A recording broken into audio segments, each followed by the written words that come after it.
Welcome to Coco's Adventures!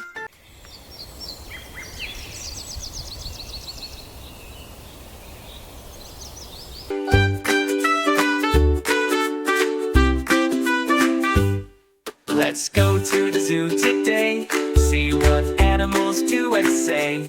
Walking through with me and you, so many friends to meet, it's true.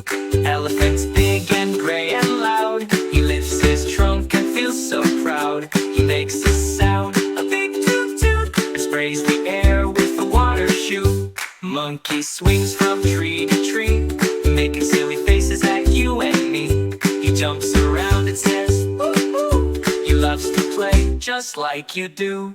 Lion sleeps in the sunny sun, but when he roars, everyone runs. He shakes his mane and opens wide, with a big loud roar you cannot hide.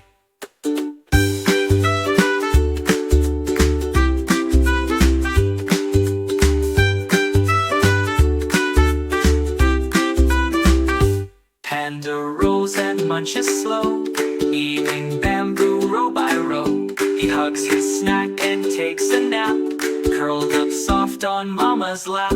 Giraffe is tall and gentle too, with a long neck and a friendly view. She eats green leaves from way up high, and waves to birds that fly nearby. Tiger creeps through grassy ground, with stripy fur and a sneaky sound. He growls real low, then gives a leap, then lies back down to go to sleep. Now it's time to say goodbye to all the animals low and high. The zoo was fun, we saw so much, with stomps and roars and monkey touch.